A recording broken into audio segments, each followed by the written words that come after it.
It's the Farmer to Farmer podcast, episode 44, and this is your host, Chris Blanchard. My guest today is Sophia Kruszewski. Sophia leads the National Sustainable Agriculture Coalition's work on food safety and has put a ton of time and effort into the FDA's new rules under the Food Safety Modernization Act, the FSMA. The final version of the produce rule was just rolled out by the FDA, so we take the time today to dig into who and what is covered under the rule, how the exemptions work, and the highlights of the major provisions of the rules, including some of the important victories we achieved in the proposal and revision processes, and where work remains to be done. Sophia does a great job of putting the Food Safety Modernization Act produce rule into context, especially where we're at and what happens between now and the point where non-exempt farms have to come into compliance. Yes, there are still some more steps to go. We're lucky to have advocates like Sophia on our side to break things down for us. Do keep in mind, as you're listening, that Sophia is just telling us what we know now about the rule, and the rules aren't necessarily what she and I think make the most sense. And now, a word from our sponsors before we dive into the show. The Farmer to Farmer podcast is brought to you by Vermont Compost, founded by organic crop growing professionals committed to meeting the need for high quality composts and compost-based living soil mixes for certified organic plant production. VermontCompost.com. The Farmer to Farmer podcast is brought to you by Farmigo CSA Management Software, providing the tools you need to manage your CSA business. Farmigo CSA Management Software has a customizable management system to meet your farm's specific needs. CSAManagementSoftware.com. Sophia Kruszewski, welcome to the Farmer to Farmer podcast. Thank you. Thanks for having me. I'm so glad that you could make this work. I know you just got off of a conference call with folks from the FDA about the Food Safety Modernization Act. Yeah, that's right. We hosted a webinar where a number of FDA's subject matter experts came on and did a question and answer with a number of our members about the specifics in the new produce rule. And when you say your members, that's the National Sustainable Agriculture Coalition membership, and that's primarily going to be nonprofit organizations, right? Yep, exactly. The National Sustainable Agriculture Coalition, we're an alliance of grassroots farm-based organizations that are spread across the country, and we collectively do advocacy work from D.C. on a number of different federal policies and programs, including the food safety rules out of FDA. And so our members tend to be, sustainable agriculture associations or other state-based farm groups, economic development groups, food access. It's a pretty wide range, conservation groups. They've got a very wide range of interests, but it converges around these issues of sustainable agriculture. And I just want to say, and I'll probably harp on this a couple of times during and after the interview today, but I'm so grateful for the work that NSAC has done. I mean, you guys have been right at the point of, as far as I'm concerned, all of the food safety activism around the FSMA and the produce rule. And I really don't have any faith that it would be what it is without your guys' work on this. So thank you so much. Oh, well, thank you for saying that. I mean, it's really been a collaborative effort across our member organizations and other allies in the sustainable agriculture community. It was really all of the voices of farmers and food advocates nationwide that brought a lot of these issues to FDA's attention and I think resulted in many of the improvements that we see in these final rules. So I appreciate that, but we certainly are not looking to claim all the credit. So how did you end up being NSAC's point person on the Food Safety Modernization Act? Well, my background is a little varied. I grew up on a small diversified farm in Michigan, just a small CSA, fruits and vegetables, some sheep, chickens. And so I always knew that I wanted to do work in agriculture, but I also was pretty sure that I didn't want to farm myself. And so that's kind of led me through some different paths and jobs. But I most recently, before I came to NSAC, I went to law school in Vermont. I attended the Vermont Law School to focus on agriculture law and policy.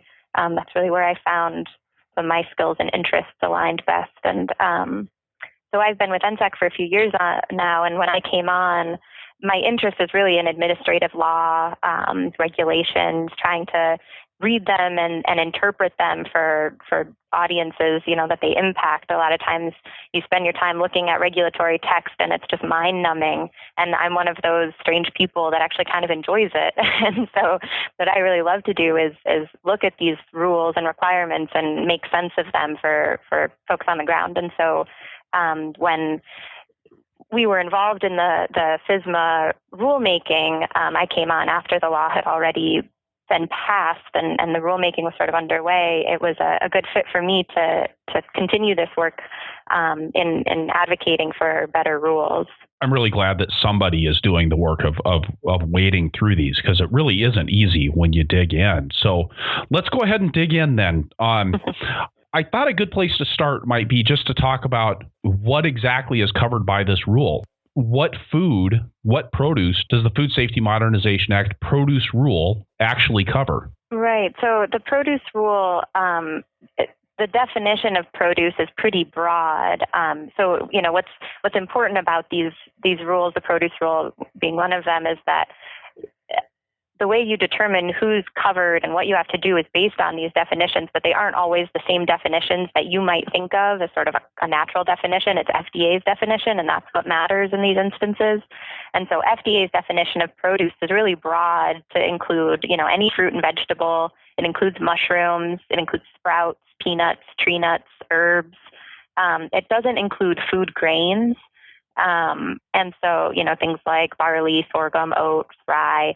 It also doesn't use seeds that are for oil, so cotton or flax seeds, soybeans, sunflower seeds, if they're made for oil.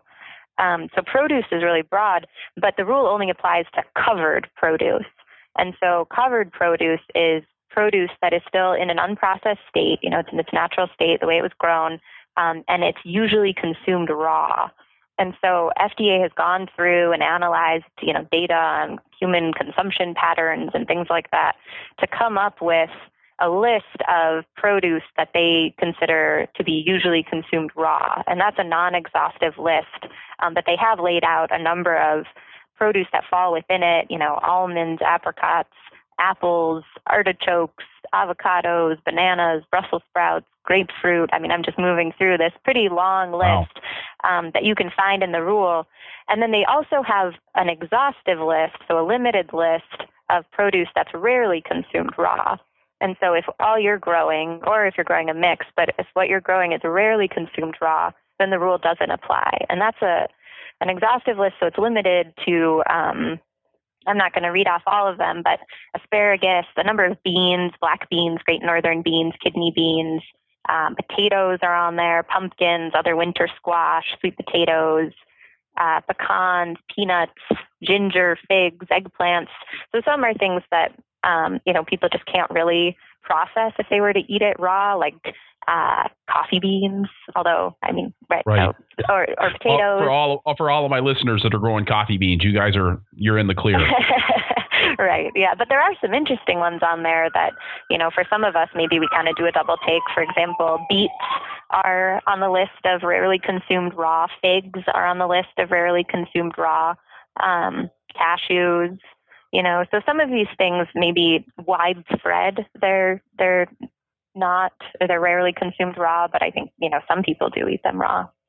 So in terms of drawing the distinction between what's covered and what's not, if it's fresh produce, you want to assume that it's covered unless you've checked it against this list. Okay, great. That's a really good, solid guideline. So assume that it's covered unless it's on the list that says that it's not covered. Mm-hmm. Is there a chance that things are going to get moved from the not covered list to the covered list? Or is this kind of a set in stone sort of a thing? Yeah, it's pretty likely that it's not going to change. This is codified in the agency's regulations. And so if they were to change this list, they would have to go through another public comment process. They would have to repropose to add or remove things, get public comment, and then finalize the rule. And that just takes a lot of agency power, manpower, and a lot of time. And so I think that it's pretty unlikely to happen. It's possible, but I think this is probably pretty set. And I guess that's an important thing to make clear at this point, is that the rule's a done deal. It's written and it's it's over, right? I mean, this is the rule that we're going to have to live with. Yeah, with the exception of the standard that's related to raw manure, when you can apply raw manure, the rule's been finalized. That part of the rule has been sort of deferred for later action.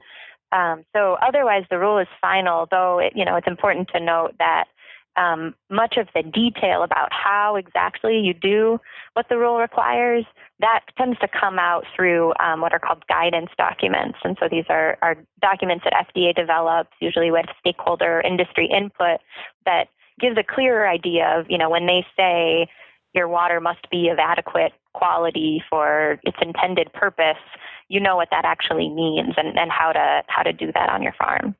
So when will we start to see those kinds of guidance documents? Because one of the things that really drives me nuts as I read through and try to evaluate the rules is, you run into something like, well, here's a standard that I pulled out. It says, you must handle, convey, and store any biological soil amendment of animal origin in a manner and location such that it does not become a potential source of contamination. I mean, that could mean 10,000 different things. Uh-huh. When are we going to start to see something that says, what does that mean? Like, how do I know that I'm actually following the rule? Right. Yeah. And, some of the reason why that language is broad is to allow for farmers to follow them in different ways. So to not be overly prescriptive in the way that you adhere to what they want you to do. I've heard people say that the rule is going to tell you what, but it's not going to tell you how. And so the how comes from training programs or other educational resources that might come out of extension. It might come out of a farmer organization in your area. We're going to try to put out some more, interpretive materials. And then some of that will also come from FDA through these guidance documents. I don't know that they're going to put out guidance documents on every single section of every standard, but they do have a number of documents that are sort of in the queue.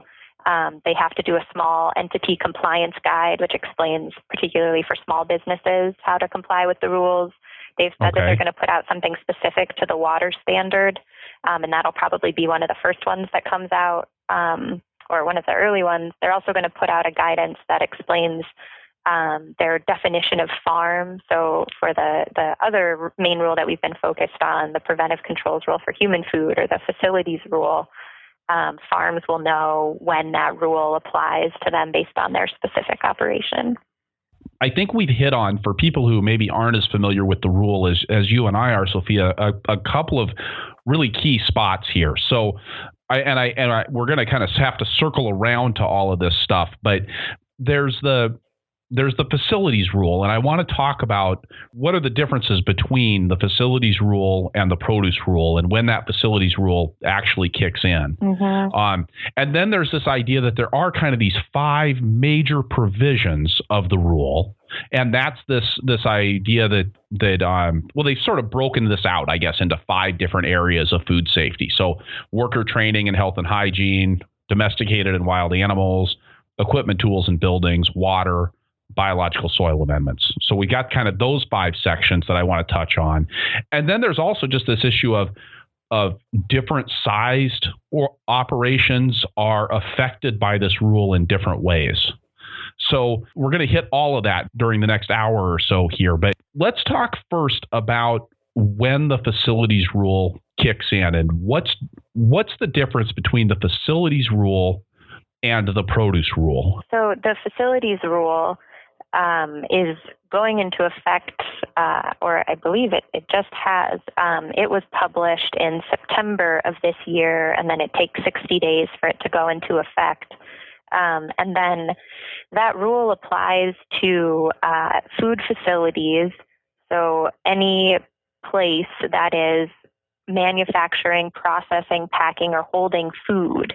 Very broad. This is a very, very broad definition. If you meet that definition, you're a facility, you're expected to register with FDA, and then this new facilities rule applies to you and sets standards, food safety standards for how you do your processing.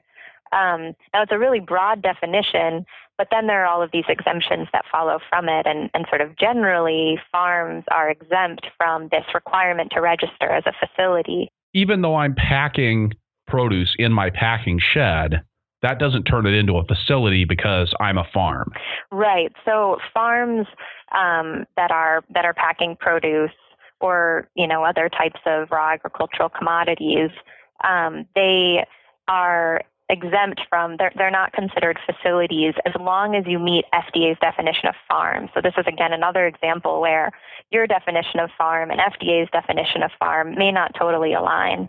And over the course of this rulemaking period, it went on for several years, we saw a lot of improvements to the way that FDA has been defining farm based largely on comments that they received from folks around the country saying, wait a minute, the way that you're defining farm is really limited and doesn't account for how farms can be made up of multiple parcels spread across counties or even states. They may rent, they may own. There are all these different kinds of arrangements. And so the way you're defining farm is going to sort of define out all of these operations and make them facilities and then subject them to these rules designed for, closed system facilities. And so the final definition of farm that we see now really made some significant improvements, and now a number of those types of operations that you think of as a farm continue to be a farm. The line of when you do cross into the area where you might be covered by the facilities rule is if you're doing any kind of value-added processing on your farm. So if you're growing produce, then you need to know, does the produce rule apply to me, or are there some exemptions that may, get me out of the produce rule or mean I can get modified requirements under the produce rule? And then if you're also doing anything with your produce on your farm, or, we talked a little bit about grains, then does that bump you into this facilities rule? And so the types of processing activities that you're doing on your farm, some of them fall within FDA's farm definition, so things like packaging and labeling or maybe drying of herbs without any kind of chopping. Those are still considered farm activities, and you wouldn't fall under the facilities rule. But if you start, chopping up apples into apple slices or, peeling squash or something like that, then you cross over that line and you're considered a farm, but you're also considered a facility. And then you need to figure out if this facilities rule might apply to you. Once we figured out that we're subject to the produce rule and that's our primary thing that we're worrying about, because we're a farm, I'm growing vegetables, maybe I'm selling them to a grocery store, maybe I'm selling them at farmer's market, maybe I'm going through a CSA, but I'm not peeling the squash, I'm not chopping up peppers. So I'm still a farm. There's several different ways that the rule might apply to me depending on how much produce and how much food in general I grow on the farm, right?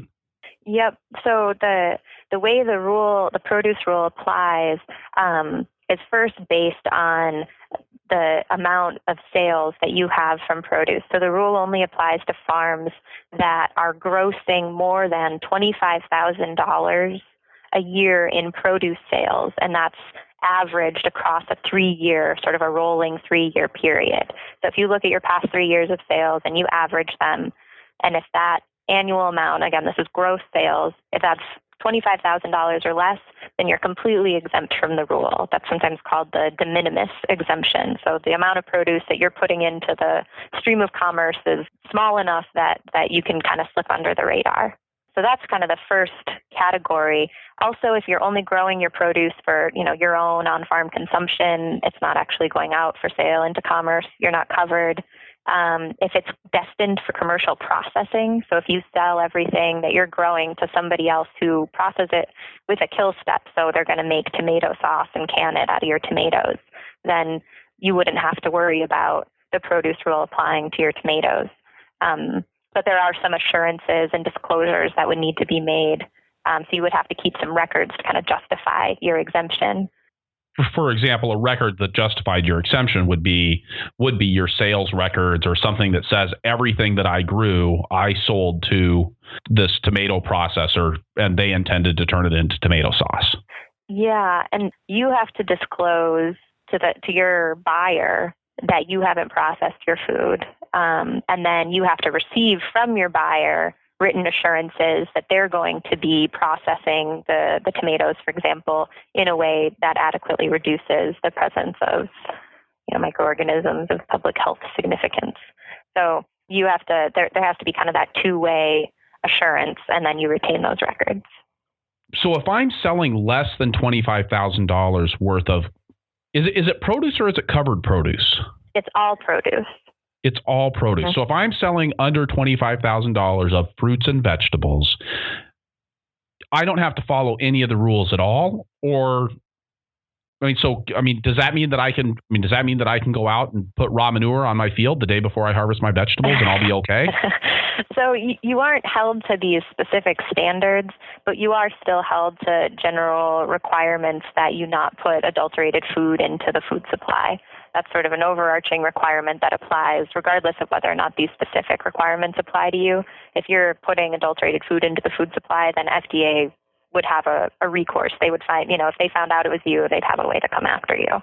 Sophia, you're using this term adulterated food. Could you explain what exactly adulterated food is? So this law is also a criminal law in the sense that if you violate certain portions of the Food, Drug, and Cosmetic Act, that's considered a prohibited act, and it's a criminal offense. FDA can come after you, or it might be the Department of Justice, because you violated this requirement, and so that might be punishable by jail time or a fine or something. We're seeing that with it was just recently in the peanut butter case. It was in the peanut butter case, and we also saw it, I think, in the cantaloupe case. Yep, in the cantaloupe case, 2011. Too, yeah. And so, if you violate what these standards require, then FDA can take that kind of enforcement action. And so there's sort of a general requirement that's part of existing law that you have a duty to keep adulterated food out of the food supply. And adulterated means, it's contaminated, it's filthy, it's otherwise unfit for human consumption.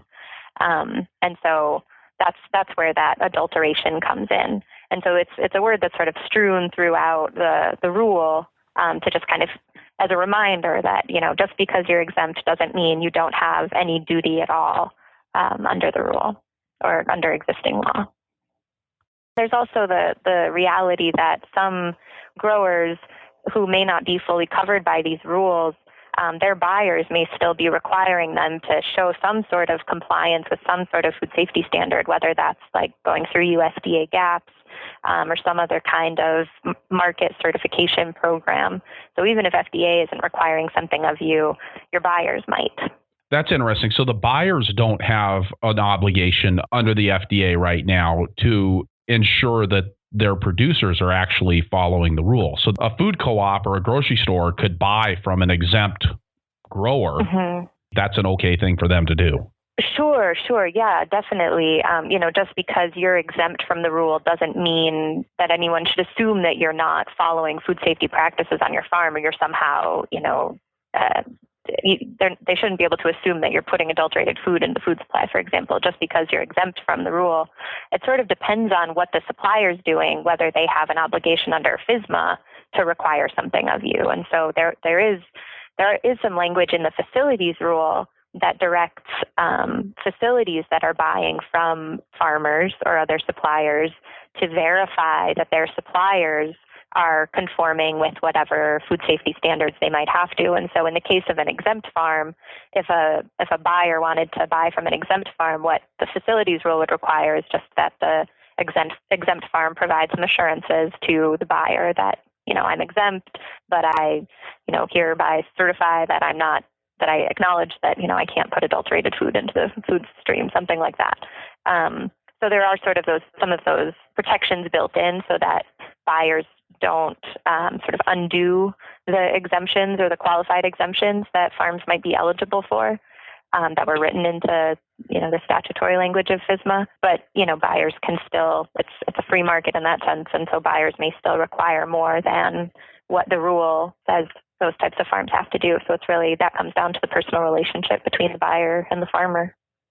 Okay, so that kind of covers the absolute exemption where you're not required to comply with the rule, except that you still can't put adulterated product or unsafe food into the marketplace. Mm-hmm.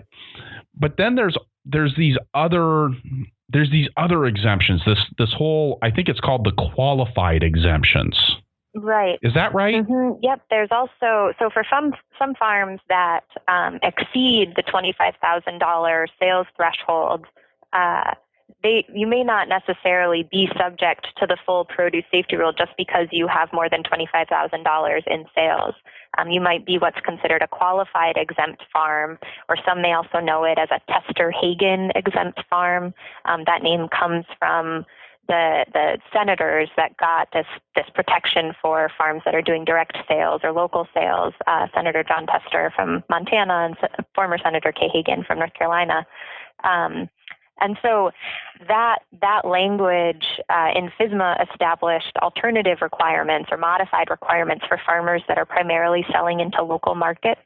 And so to be a qualified exempt farm and eligible for these modified requirements, then you have to meet a few specific criteria. The first is that you have less than $500,000 in total food sales, so not just produce sales, but all food sales. And that is based on a 3-year average, and it's also adjusted for inflation. So that's the first criteria, less than $500,000 in all food sales. And the second is that the majority of your sales, so over half, are going to qualified end users.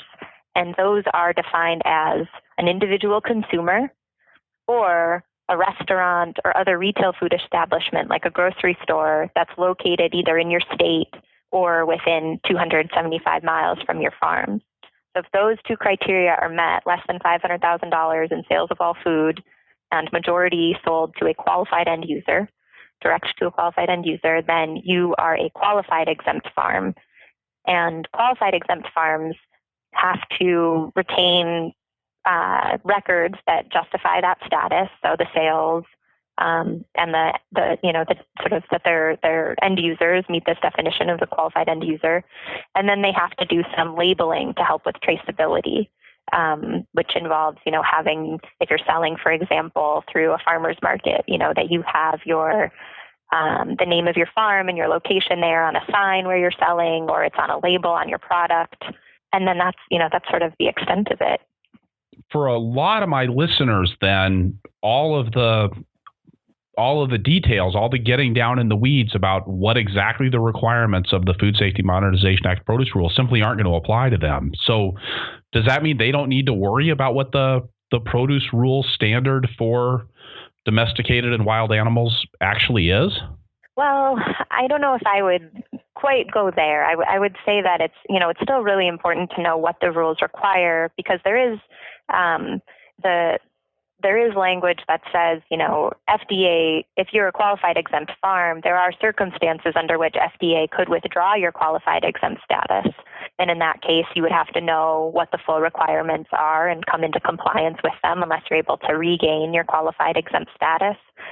So it's important to know what's in there. It's also, we go back again to the fact that, you can't put adulterated food into interstate commerce. And so you should know some general practices that are likely close to what FSMA requires anyway. I mean, it's very possible that many of your listeners that may be qualified exempt farms are already doing a lot of what is required under the produce rule. Maybe they're just not thinking about it in the same way, or they're not keeping the same kinds of records about it. So it's important to know, and also, again, because it's very possible that for some of these farms, if they want to scale up a little, or maybe they want to start buying to other institutions, that those buyers may require some sort of food safety certification of them that's not so different than what FSMA requires. So I wouldn't, I keep an eye on it, know what the rules say, but that is a really important protection for farms that are doing these direct sales and participating in these short, simple supply chains.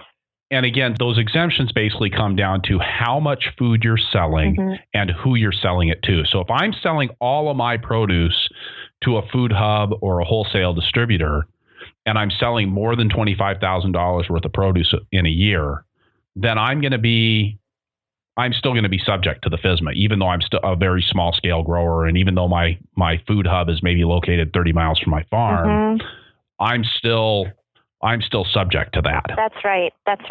Now, if in that same situation you were selling, 49.9% wholesale and 50.1% through a CSA or a farmer's market or to a restaurant or something, then you would qualify for that exemption. Right, but if I'm set once I hit that 50% mark, then I'm kicked out. That's right. Okay. And keep in mind also that it's those sales thresholds are based on more than just produce. So, you could be an operation that has, what are some numbers? $400,000 in dairy, and you've decided to start getting into produce as well. And if you have $115,000 in produce and $400,000 in dairy sales, then you've already exceeded that $500,000 threshold, even if you're selling everything direct to consumer. Wow. I'm assuming that NSAC's putting out a flow chart to help us navigate that one. We are. We put out one during the proposed rulemaking phase to try to give folks a sense of what the rule could require. And so we're in the process now of updating that to reflect the new requirements. And those have flow charts that apply to both the produce rule and the facilities rule as well, so that farmers can walk through the questions that help answer if the preventive controls rule might apply, the facilities rule, or if the produce rule might apply. And then if it does apply, what does that mean and where to go for more information? Brilliant. Thank you for doing that. So the produce rule then goes on to break out farms into three different sizes. There's the very smalls, the smalls, and then everybody else that doesn't fit into either of those two categories. And that language really just has to do with when you're going to be expected to come into compliance with the rule. Now, the rule becomes effective 60 days from publication, which is going to be when? About end of January? Yep. Yeah, the rule comes into effect 60 days after publication. So that's January 26th of 2016. Okay. And then from there, the compliance timeline set in. So the rule becomes effective, but I don't have to be doing everything in the rule on January 26th. That's correct. Yep.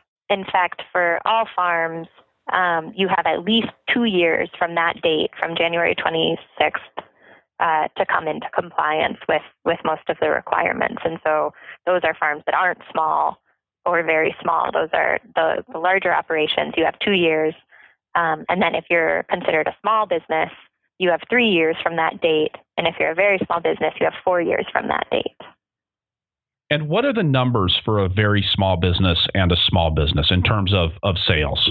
So a small business is characterized as having no more than $500,000 in produce sales. So that's not all food sales, but just sales of produce. If you have $500,000 or less in produce sales, then you're a small business and you get 3 years to come into compliance. If you have less than or $250,000 or less in produce sales, then you're a very small business and you have 4 years to come into compliance.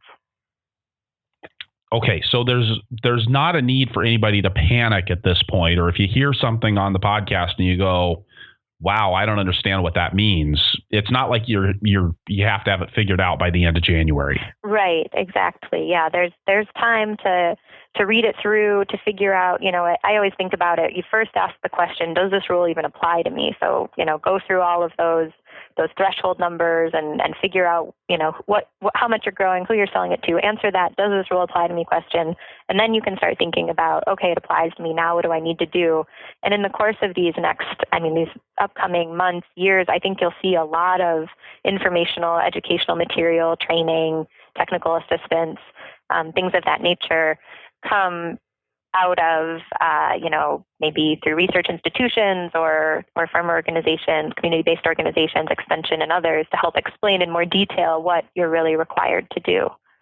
The only thing that I would note that you do need to start doing soon is if you think that you are going to claim this qualified exemption, if you think that you satisfy the criteria of how much you're selling and who you're selling it to, you do have to keep records that justify your status as a qualified exempt farm, and you should start retaining those records now, really, because if you think about it, maybe that means that you have 3 years before you come into compliance with the rules, but your status is based on a 3-year average of sales.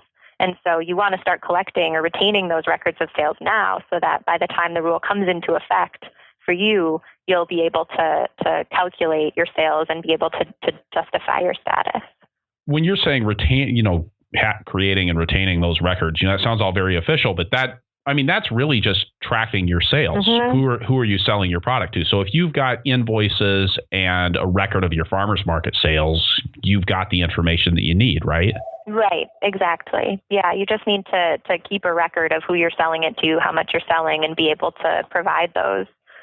And now you don't have to submit them to FDA, in advance or anything like that. Claiming the qualified exemption doesn't mean, sending anything into FDA. You just need to have those in case, for some reason, FDA asks for them. So again, it's not like you're going to have to file a piece of paper that says I'm exempt. You're just going to keep doing what you're doing until somebody comes along. And at that point, you would say, hey, we're exempt from this. Mm-hmm. Is that right? That's correct. Yep. An important point of comparison, kind of a compare and contrast with the preventive controls rule, the facilities rule, is that there are also qualified exemptions from the facilities rule. But with a qualified exemption from the facilities rule, you do have to submit some sort of attestation to FDA that is documenting your status. So just something to keep in mind. For produce rule, you keep your records, but you don't have to submit anything to FDA. But for the facilities rule, you would. I hope everybody's holding on to their hats. I know my head starts swimming at about the sixth mention of the produce rule, and the facilities rule, and the qualified exemptions. Yeah. So I hope everybody's hanging in there on this. Okay, so we just talked a little bit about this process of not having to go to the FDA and say I'm exempt from this rule. If I'm not exempt from the rule, what happens? Like, what's the process of the FDA coming in and actually verifying anything? Yeah, that's the $1 million question, I think. Because at this stage, we don't have a very clear picture of what compliance is going to look like on the ground. FDA has been in discussion with the National Association of State Departments of Agriculture, that sort of represents all the different secretaries of agriculture, commissioners of agriculture across the country, to try to figure out for the produce rule whether it's going to be FDA that's out there enforcing the rule or if it's going to be the states that's doing it. FSMA directs them to work together on this, and so they're trying to figure that out, but they still haven't put out anything public that says, okay, for these states, it's going to be FDA. For these states, it's going to be the State Departments of Agriculture. I mean, maybe some states, it'll be the Health Department. It's still at this point very, very ambiguous, very gray. But what we do know, there are some hints in the preamble and sort of the explanatory text of the produce rule that talks a little bit about what FDA is thinking about in terms of compliance and inspections. And again, this is just for covered farms, at least what FDA is talking about. So these are just the farms that aren't exempt, aren't qualified exempt. They sort of allude to the fact that they're thinking about what an inspection program would look like and how frequently they would be out on farms. And, they do say it's going to be a risk-based determination in terms of how they choose which farms to inspect and when, and that maybe audits, if you're doing some sort of third-party audit, that might somehow play into their decision of whether or not you need to be in, are you high or low risk, and how will that all fit in, which is also kind of confusing and I think a little concerning for some who either don't necessarily, aren't convinced that a third-party audit is always a reliable indicator of compliance or of risk. Or as I like to point out, the cantaloupe outbreak in 2011, those guys passed their food safety audit 3 days before the outbreak started. Right. So there's that aspect. And then there's also the fact that, FDA isn't supposed to require any farms to get audits. That's written into the law of FSMA. It says, as part of this produce rule, you can't require farms to pay for audits to verify compliance. And so if audits are part of FDA's compliance strategy, who's supposed to pay for that? And how do they justify that? And how does it all fit in? So, really at this point, there are just more questions than answers. But this is another area where, there's going to be still at least 2 years before any of these inspections would start. And I expect a lot of this is really tied up in the appropriations process here in DC. We don't know how much money Congress is going to give FDA to implement these rules. And so that also impacts how much money FDA can give to the states to implement these rules. And I think the states are very concerned about ending up with, what's called an unfunded mandate and having to carry out this law without the money to do it. So I think, it's possible if in the next few weeks we start to see some motion here in DC that results in getting some money to FDA to implement the rule, then we might start hearing more concrete information from FDA in the states about who's going to do what.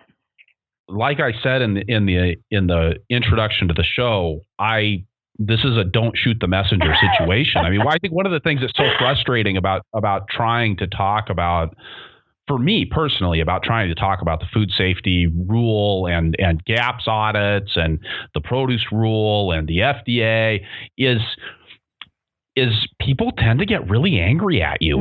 And I just again, it's one of the reasons why I really respect what you're doing. I mean, you're even more on the firing line than I am, trying to be out here actually explaining what the hell the FDA is thinking. Yeah. And I just think, don't shoot the messengers, guys. We're trying to figure out how this is all going to work. Yeah. And I guess it's good to know right now that it's a process and that we hope to have more information soon. Right. And FDA has been talking a lot about, how they really want to shake up the way that they've been doing inspections and compliance activities internally. They want to have, specifically trained inspectors that are trained in farm etiquette, what to do when you go on a farm and how is that different from other types of inspections that you might be used to. So they want to start specializing their inspectors and having more, having inspections maybe be more conversational and more of a narrative interview and less of a list. They're thinking about things that they can do to try to address the fact that there is a lot of concern and fear and suspicion about FDA coming out on farms and what exactly that's going to look like. And so I think they're sensitive to that and they're working on it. And I think it's hard to just be sort of in this wait and see period, especially now that we have a final rule. So I know that one of the major ways that any kind of an inspector or an auditor is going to verify compliance with the rule is going to be through record keeping. It's going to be looking at what you've done for that. What are the requirements for record keeping? Yeah, that's a really great point. I think a big part of this is record review, and the produce rule does have a lot of requirements that relate specifically to the kinds of records that you need to keep. And for just about every one of those main sections that you mentioned at the outset, worker hygiene training, agricultural water, all of that, there are specific record-keeping requirements that go along with it. Some of the basic requirements just, again, have to do with sales, how much are you selling so that you can justify if you're claiming an exemption or a qualified exemption. But then, the rest of it has to do with the specifics of the requirements. And so if a requirement is to monitor your sources of agricultural water and to take tests to develop this water quality profile, and then maybe if you're changing your production practices, if you're using this microbial die-off rate that they've added, where you wait between your last harvest or your last irrigation and harvest based on this formula that helps you understand how your generic E. coli levels may reduce naturally due to wind exposure or sun, things like that. Any sorts of those practices that you're implementing, you're supposed to keep records of those. On this day I did this, on this day I did this, and they're supposed to be specific, date, location, commodity, all of that. They can be written or they can be electronic, whatever you prefer, as long as if FDA were to ask to see them, you could get them within 24 hours. So, a lot of this stuff, I think that's where where some of the difficulty is probably going to come in and some of the burden of compliance. So, because I think a number of the requirements, things like monitoring for evidence of animal intrusion, going out in your fields and looking for poop, that's probably something that many farmers are doing anyway before they harvest, but they just want you to keep more records of things like that. So I think being open and creative about ways that you can do that is going to be really important, to not get, too stuck on the idea that you have to have like the manure monitoring log, but that, maybe it's something you can just add to your harvesting sheet that says we looked at that before we harvested this crop, right? That would be a record of that information.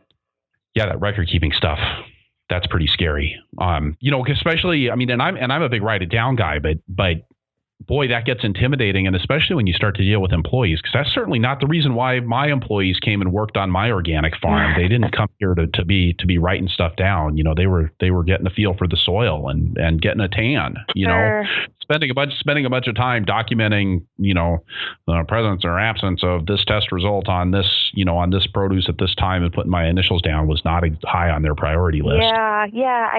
I agree. I think I'm hopeful that we're going to see some creative ideas that come out on how to do that in a way that is least burdensome. And I think that, that'll be another place where trainings, whoever it is in your area that you go to for training, they'll be providing some of those ideas. And so, that's a place to go, because, there are some general guidelines for how you should keep your rules, but it doesn't say you have to keep them in a binder and a separate sheet, each one, and whatever else it is, there is that room for creativity and interpretation. Well, and I'll just say that's something that I'm going to be working on.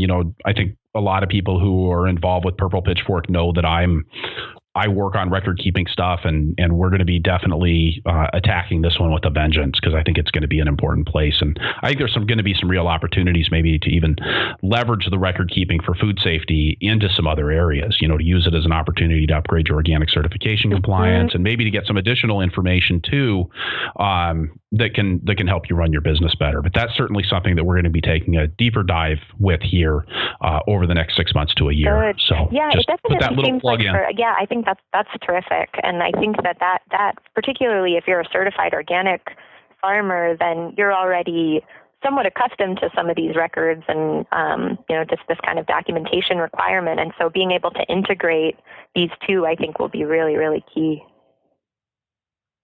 Great. So, Sophia, with that, I think we're going to take a break here and get a word from our sponsors, and then we'll be right back. I want to spend some time after the break digging into some of the provisions that are actually in the rules, what sorts of things are going to be required for compliance. So we'll be right back. The Farmer to Farmer podcast is sponsored by the Vermont Compost Company, makers of Fort V and Fort Light potting mixes. What if you didn't have to worry about weak transplants and poor germination due to less than great potting soil? Or getting truly finished compost for your homemade blend? Or making sure that your employees remember to add the fertilizer charge? Been there, done that. What if you could grow plants up until the roots filled the container without having to worry about supplying extra fertility? What if your potting soil had your back consistently, year after year? That's what Vermont Compost potting soil can bring to you.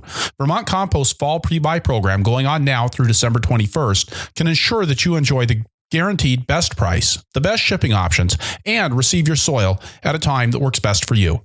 Plus, their shared truckloads program organizes shipping to other regions in ways that get shipping prices down to the level you'd pay right there in the great state of Vermont. Taking care of growers by taking care of transplants since 1992. VermontCompost.com. The Farmer to Farmer podcast is brought to you by Farmigo CSA Management Software, providing the tools you need to manage your CSA business. Farmigo CSA management software is designed from the ground up to manage the CSA you operate, from customer sign-up right through delivery. Farmigo staff will work with you to customize the dashboard for your farm based on the way your CSA works. System setup is free, and the system can be configured for a wide variety of CSA models, from the traditional box plan right through fully modifiable boxes. On the customer side, Farmigo offers a portal for members to sign up, make payments, and access their account to manage vacation holds and site changes, all with the control by the farm over what can be changed and when the changes can be made.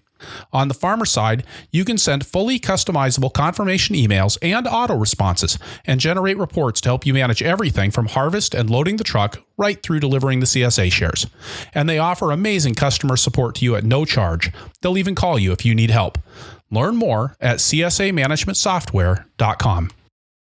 All right, and we're back with Sophia Kruszewski from the National Sustainable Agriculture Coalition talking about the Food Safety Modernization Act produce rule. Boy, that's a lot of words. That's that would be SK from NSAC talking about the FSMA. Okay, that was easier. Sophia, I thought we would dive in now to these 5 major provisions of the produce rule and just kind of hit on some highlights. I mean, obviously, in the time remaining in the podcast, we're not going to get a full explanation of every nuance of each of the rule, but to kind of get into some of the practical aspects of what growers can expect in each of these areas, and just in a broad sense, and maybe touching on some of the highlights about things that people were particularly concerned about as we went through the rulemaking process and how those things have been resolved. Sounds good. All right. So the first, and I'm not going to go through these in the order that they're in the rule, because I think I reordered them according to my thinking. So I'm going to go through it that way. But let's start with the worker training and health and hygiene section. So that basically says your workers have to wash their hands. They need a place to go to the bathroom, and it's got to be clean. And they shouldn't come to work when they're sick, right? Yeah. That's essentially the extent of it. There are also some provisions in there that relate to if you have visitors on your farm and how to prevent contamination from visitors. I mean, does that mean that I'm going to have to be like checking and making sure that the UPS guy doesn't have a cold when he comes on the farm? The way the rule is written, it asks that you take all steps reasonably necessary to ensure that your visitors, are using the proper toilet and hand washing facilities, or if they're also sick. It's sort of the same way that you would treat an employee. So if someone coming by your farm isn't going to have any contact with your produce, then there isn't really a reasonable likelihood that they would contaminate it. And so you don't really have to worry about, asking them if they're sick or anything like that. But if you, make it clear to visitors that, if you are going to be in a place where you might come in contact with covered produce, then these are the things that we need to watch out for. That would sort of be the extent of it. So that might mean that if I've got a kindergarten class coming out to walk through my carrot field, how am I going to handle that? Yeah, that's a good question. I think it's probably less of a concern if they're walking through your carrot field than if they're walking through like your strawberry patch that you're about to harvest, So those are the sorts of things to keep in mind. So maybe if you have a group of kindergartners coming through, it'd make more sense to take them through your carrot field than your strawberries. Okay. And then there's also, I think, in that worker training section, there is this idea that workers have to be trained in the basics of food safety before they start handling the food, right? Right. Yeah. The rule does contain requirements for employee training that, all of your personnel have to get training that's adequate based on what their job is. And so part of that has to include training that relates to the principles of food hygiene and food safety and things like that. And then any, additional trainings that might be appropriate to whatever their job is on the farm.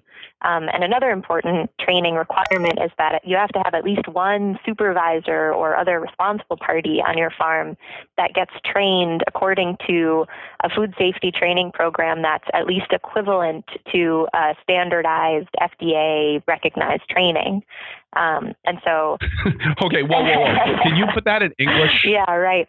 So that basically means that, if you're the owner operator, or maybe you have a farm manager, there needs to be somebody on your farm who goes and attends a training or maybe does an online training that covers, what the produce rule involves and what the produce rule requires. And so that's something that currently FDA has been working with a group called the Produce Safety Alliance that's based out of Cornell University in developing a quote-unquote standardized curriculum. But that doesn't mean that you have to take a Produce Safety Alliance training program. You can. They're going to be offering them starting in 2016. But you can also take another training program that's at least equivalent, which is sort of a fuzzy way of describing another training program, but something that provides you with the same level of understanding about what FSMA requires as the standardized curriculum might. And so that might be offered online. It might be offered, through a farm-based organization. It might be offered through extension. And so what's important to keep in mind is that, that again, you have to take a training. You can't substitute experience for training in this situation. You have to have someone on your farm that goes and gets trained. And is that something that's going to be an ongoing continuing education type requirement, or is that something I can do once and then I one and done? Yeah, as the rule's written, it says at least one has to do this training. It doesn't say refresh annually. Whereas with supervisor or with personnel training on, food hygiene and other food safety practices for the people working on your farm, that has to be at least once a year that you do those trainings. But that same once a year doesn't necessarily require or apply to the supervisor who's doing kind of the standardized curriculum. And so I imagine that there will be more information that comes out from FDA on that in terms of continuing education, or, if the person on your farm who had enrolled in that food safety program leaves, how much time do you have before you need to get someone else trained, that sort of thing. Some of those details I think will come out later. Great. The next section that I'm on my list here is domesticated and wild animals, or as I like to call it, animals, right? But it's the FDA, so we had to have a few extra words thrown in there. But basically, the animal requirement is, try to keep animals out of your field and keep them from defecating on your produce, right? Yeah, that's basically the extent of it. I mean, it's worded pretty broadly, and what it requires is also, worded in a way that's broad so that it really is based on, it's supposed to be a site-specific determination, what you do in terms of keeping animals away from produce or reducing that potential that they might contaminate your produce. And so that's based on what you're growing, what your practices are, what you've observed around your farm and your experiences. It's really intended to be site-specific. And the main requirement is just that you monitor where you're growing or where you're doing, harvesting or packing or holding or growing of covered produce, that you monitor it as you need to throughout the growing season for evidence of contamination, and then, take the actions that you may need to take to not harvest contaminated produce and sell it. There's a few, there's some more specific details, but that's really the gist. Okay, so I went to a training one time with a third-party certifier. It wasn't somebody from USDA. It was one of the private companies that offers the food safety audits. And the trainer for this program was saying, like, if you found deer manure in your field, so if you found a couple of deer pellets in your field, that you had to go out there with a dedicated shovel and scoop those manures pellets into a dedicated bucket and then dispose of that in a black plastic bag that was going to the landfill. Are we looking at that kind of, I mean, that's ridiculous. Yeah. Are we looking at that kind of requirement here? No. Or is it? The rule definitely, it does not go into that kind of detail about how specifically you respond. I mean, they do say, at the very least, you should be doing a visual assessment to see if there's visible contamination. And then if there is contamination, they really word everything in terms of take measures reasonably necessary to, ensure that you don't harvest that produce later.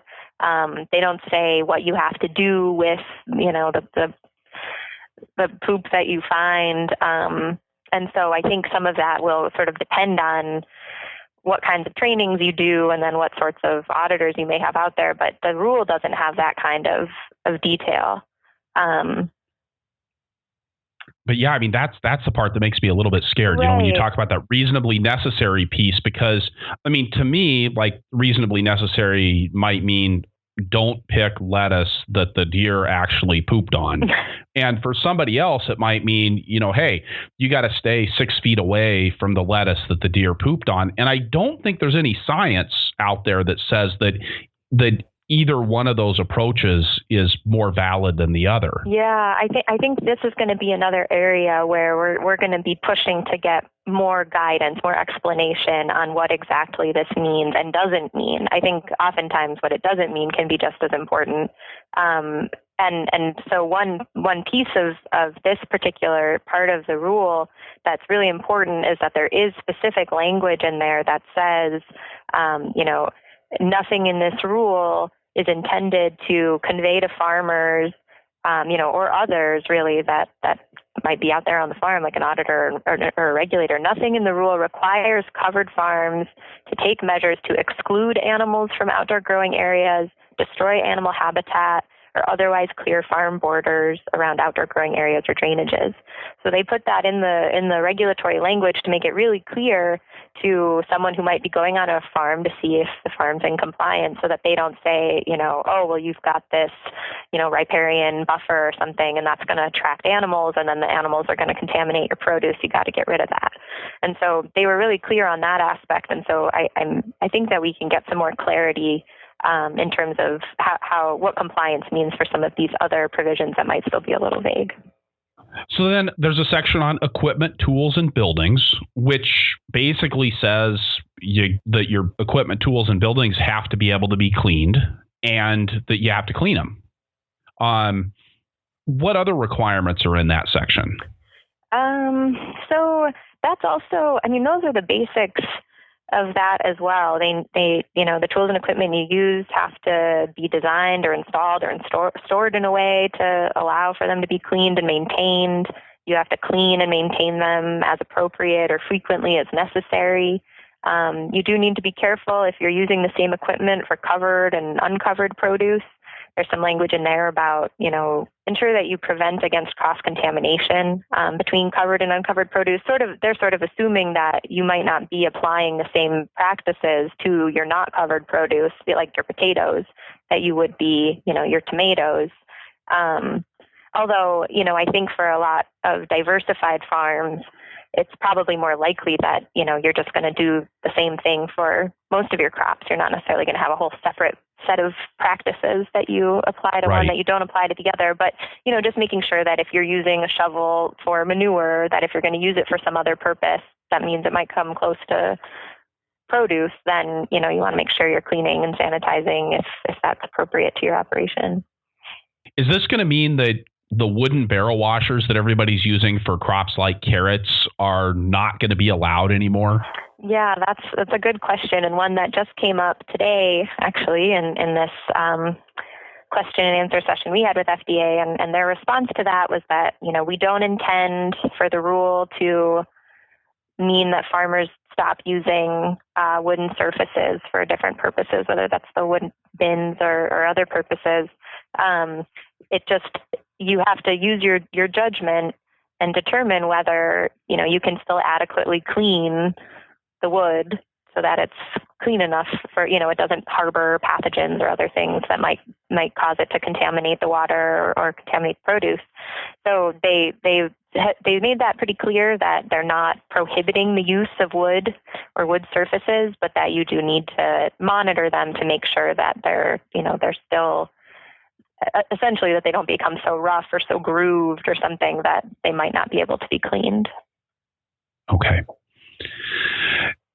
Then there's a section on water, and I feel like the language in the water section is really confusing. The requirement here is that the water that you use has to be clean enough for the purpose that you're using it for. And basically it says there's two kinds of water that are used on the farm. There's water that's used for irrigation, and there's water that's used for washing and packing vegetables. Is that a fair statement? More or less, yeah. They separate water between water used during. Oh wait, hold on one second. I'm going to stop that for a second and just pull up my notes here to make sure I'm saying it in the easiest way that I found to say it. So.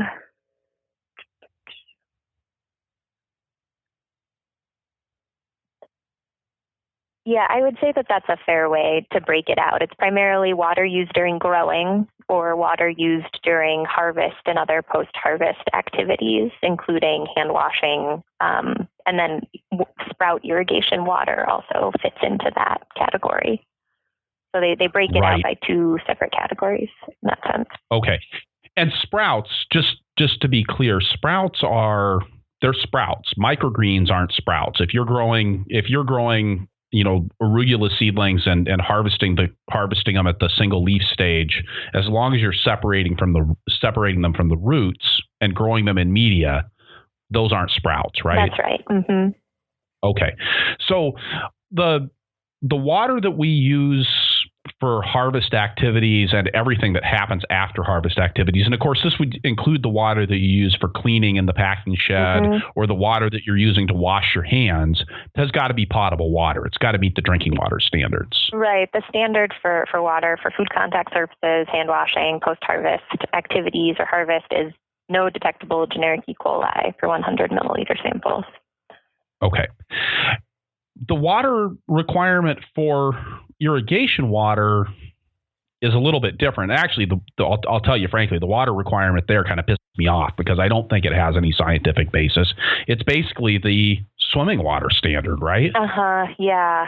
The ultimate standard that they came out with for irrigation water, I think was very disappointing to most in the farming community.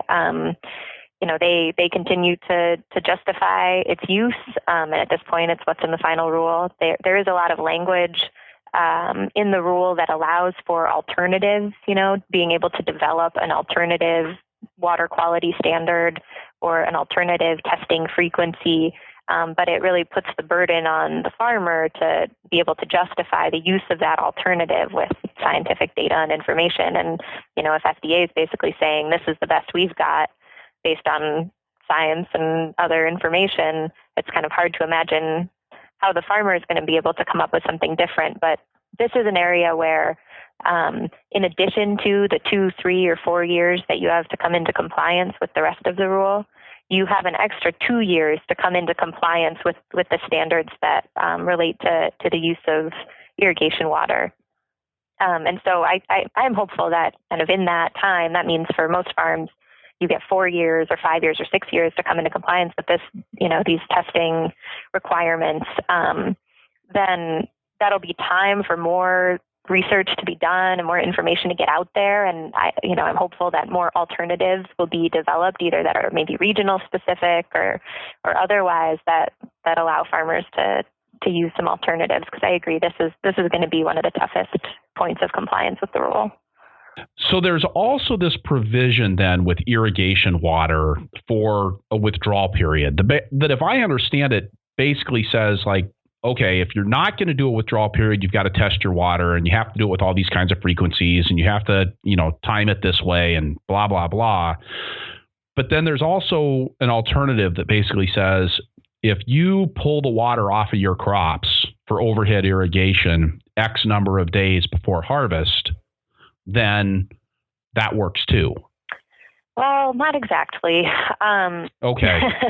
So they don't really make a distinction at this point between like overhead and other forms of irrigation. They basically are clumping together any kind of water used during growing, so irrigation water, but kind of regardless of if it's drip or overhead or any kind, if it is intended to or likely to come in contact with covered produce, then this standard applies. And the language that they have in there that allows you to wait a period of time between when you last irrigate and when you harvest, even if you do that, it doesn't mean that you don't have to do the testing. It just means that if your water exceeds the threshold, if it exceeds the microbial water quality standard, you can still use that water. It just means you have to wait a certain number of days between when you last irrigate and when you harvest to allow for the natural reduction in microbes that occurs over the course of that time. Okay. And if I remember right, that is actually determined by sort of a complex formula based on your test results. Is that right? Not quite. They give you a they essentially give you the rate that you can use to calculate that reduction. And so, you take your samples and then you figure out, what your water quality looks like. And if you exceed the standard based on your samples, if you exceed the microbial water quality standard, then you sort of plug in this, it's called a 0.5 log reduction rate, the microbial die-off rate. You kind of plug that in, and then that gives you the number of days that it would take for your water to essentially be down below the threshold. Now, if it takes more than 4 days in a row for any of the, for the microbial load essentially to be below the threshold, if it takes more than 4 days for that to happen, you just can't use that water in its untreated form. So in other words, if it's too contaminated, then you're just not going to be able to put the water on as irrigation water. Right, unless you treat it. Or you switch irrigation methods so that the water isn't going to come in contact with the covered produce. Hey, so that's an interesting question. I know this is one that I asked you last February, but I'm gonna cheat and ask it again, which is, so if I'm drip irrigating my carrots, is that water coming in contact with my covered produce or not? So this question I'm still trying to get a solid answer on, and I think we might have to wait for guidance before we know for sure, because basically what FDA has said, and they put this in the preamble, again, this kind of explanatory text before the regulation, they say that if you are using like a buried drip irrigation on a root crop, then that irrigation method is intended to come in contact with the covered produce, and so the standard applies. Which it just, it doesn't make a lot of sense. Any irrigation method that you use on a root crop is intended to percolate through the soil, right, and come in contact with what's below. And so I think that that's an area where, our job right now is to explain and talk to them and reason with them and try to see if we can figure out what that really means. Because at this point, it seems like if it's maybe buried drip in carrots, then then the standard applies, but not if it's some sort of overhead. And so is that going to encourage farmers to move back towards overhead instead of drip irrigation? And does that really make sense from a public policy standpoint or an environmental standpoint or an economic standpoint? Or most importantly for this consideration is, does it actually make sense from a public health standpoint? Right. Oh, yeah. So then the water, if you're not using, if you're using city water, do you have to test city water? No, you don't have to test municipal water, and you don't have to test treated water. Okay. And then if I'm pulling my water out of a well and I'm using that in my packing shed or in my harvest and packing operations, that water needs to be tested how often? So groundwater has a different testing frequency than surface water. The testing frequency for groundwater is 4 times to establish an initial water quality profile, and those samples can be taken, in between 2 and 4 years, so building up to that initial profile, and then from there on, you just test once annually. To determine that you're still at the same level. But I want to pause for a second, because I think you were asking if you were using that water as wash water. That's right. And so if you're using groundwater as wash water, then you're testing for no detectable generic E. coli. And so it's a different standard that you're testing for than if you were using that water for irrigation. I just want to make sure that was clear. And then your testing frequency, again, has to do with these 4 samples that develop your initial baseline, and then 1 sample annually from there on to sort of verify that you're still at that standard. Now, if any one of your single annual samples fails to meet the no detectable generic E. coli standard, then you have to start testing 4 times per year. Okay. And then there's options for being able to treat that water to reduce the microbial load, right? It's not like you just can't use it. Right, exactly. You can treat your water. Mm-hmm.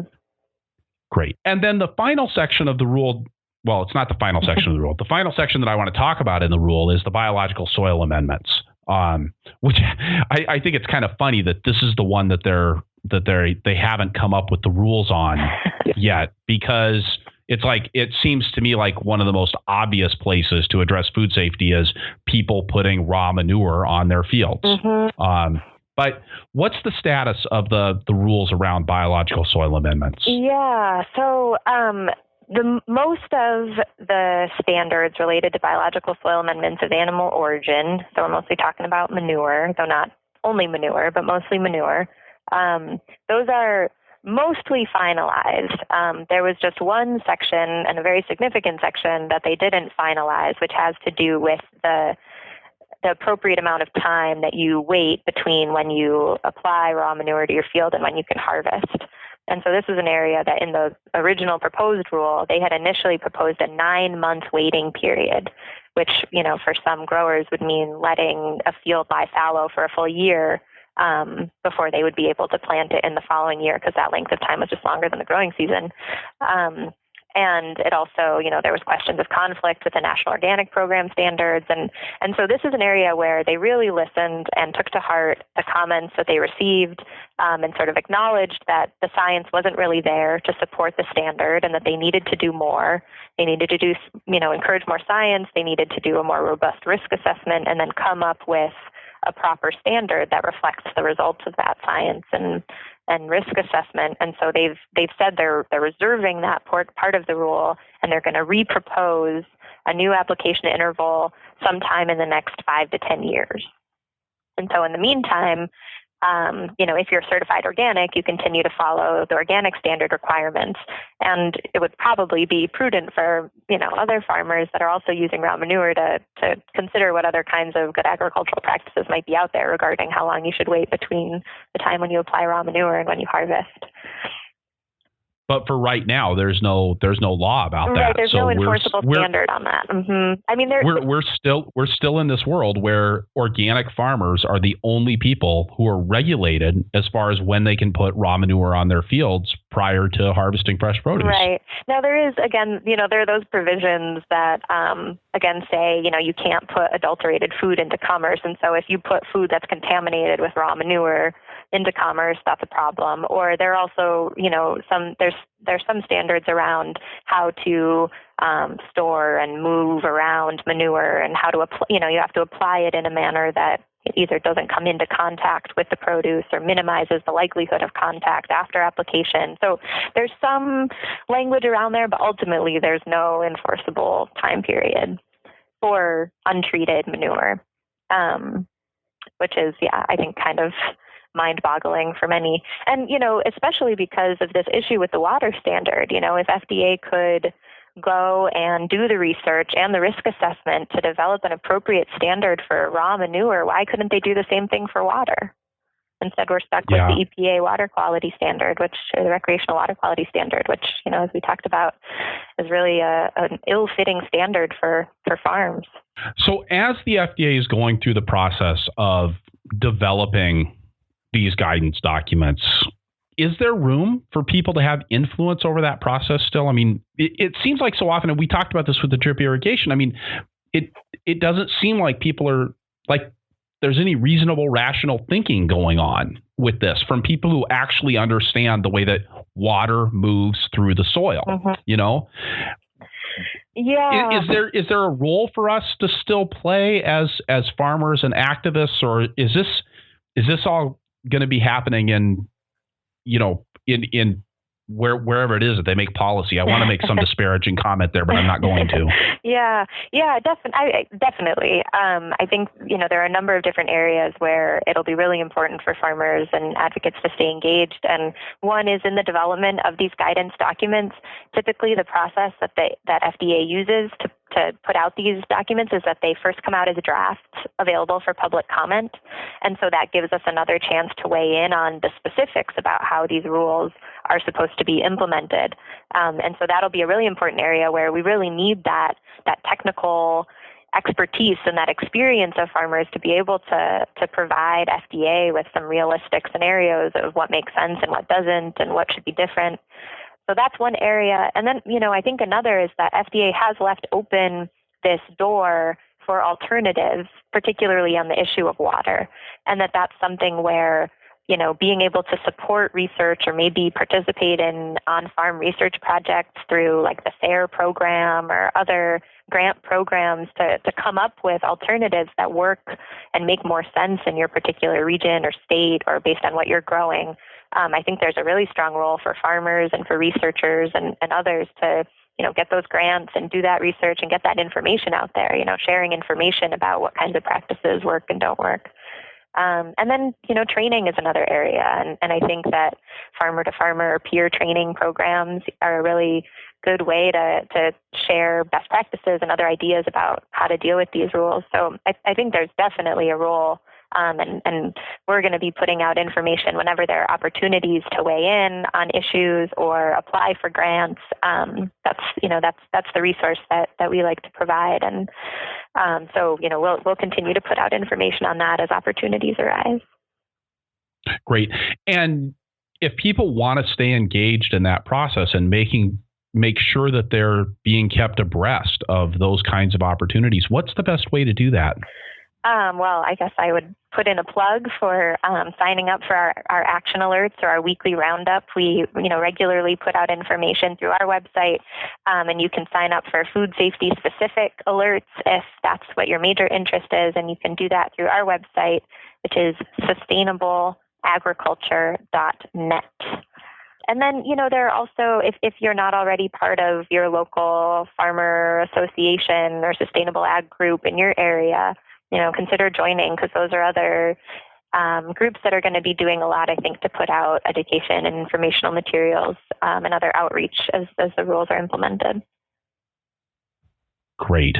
And please don't worry about plugging NSAC, because I do think you guys are such a great resource. And I'd encourage everybody to, as you're doing your end of the year donations, this is a group that's working really hard to make things work for us. So let's make sure that we're supporting them. So at this point, Sophia, we would normally turn to the lightning round. But you're not a farmer, so asking you what's your favorite tool on the farm is probably not fair. It's what's your favorite tool in the office? Oh gosh, that's probably a boring question. My laptop, of course, is indispensable. This is how I do my work. I keep in touch with people working on these things and get information out there. I'm currently working on, some more rule analysis so we can update our website and our Am I Affected flowchart to get that kind of information out. It's how I know what USDA and FDA are up to on these issues, checking agency websites to see what kinds of new grant programs might be available to support farmer trainings, or also just keep in touch with our member organizations and see what kinds of things they're doing in this area. It's a cheesy and probably predictable answer for someone who spends most of their days inside an office, but I do spend a lot of time on my computer, for better or for worse. And so the other question that we like to ask everybody that comes on the show is if you could go back in time and tell your beginning farmer self one thing, what would it be? But since that doesn't really apply, if you could go back in time and tell your beginning attorney self one thing, what would it be? But I don't know. So, but why don't you tell us if you could say one thing to all of the farmers and prospective farmers who are listening to the show out there about the Food Safety Modernization Act and the produce rule and even to a certain extent the facilities rule, what would it be? Well, I guess I would say don't panic. There is time to figure out exactly what these rules mean, and there are a lot of folks at work trying to get that information out there in a way that is clear and makes sense and really integrates food safety into all of the other aspects of business planning and farm management. And so food safety, it shouldn't be this big scary thing that's somehow outside of everything else that you're doing for your farm. It's already integrated into what you do. It's just a way of, figuring out how to make sense of it as it works in your particular operation. And so I think that that's something that, everybody is capable of doing. And so just don't panic. Sophia, thank you so much. I feel like this was a ton of valuable information, and I hope this is going to be a tool that can help people to not have this be something that's keeping them up at night, and hopefully helps them to guide having some more influence over the process, but also just being aware of the things that you need to be aware of as as we're moving forward towards the implementation of this rule. So nice job. Thank you very much. Thank you so much for having me. All right. So wrapping things up here, I'll say again that this is episode 44 of the Farmer to Farmer podcast, and that you can find the notes for this show, including links to the resources we mentioned, at farmertofarmerpodcast.com by looking on the episodes page or just searching for, well, usually I would say Kruszewski, but let's go with FSMA for this one. That's FSMA. If it's not apparent already, I think that NSAC is a great organization doing great work. And while Sophia is modest enough to spread the credit around, I'd like to lavish it on NSAC. And I'd encourage you to do the same, especially as we're looking at end of the season giving. Their website is sustainableagriculture.net. If you've got questions about the FSMA produce rule and its implementation, let me know. My contact page is a great way to do this. If you've got questions, I'm sure others will too. And this is something that I'll work to keep folks up to date on through the blog and the newsletter. If you enjoy the podcast, I think you would also enjoy my weekly email newsletter, The Flying Rutabaga. The Flying Rutabaga runs the gamut from practical templates for delegation to guidelines for watering transplants. You can sign up at farmertofarmerpodcast.com or purplepitchfork.com. Also, I would be most grateful if you would pop on over to iTunes and leave us a review or make a comment on the show notes or tell your friends on Facebook. These reviews and referrals are the bread and butter of making this show available to an ever wider group of listeners. Thank you so much for listening. Be safe out there and keep the tractor running.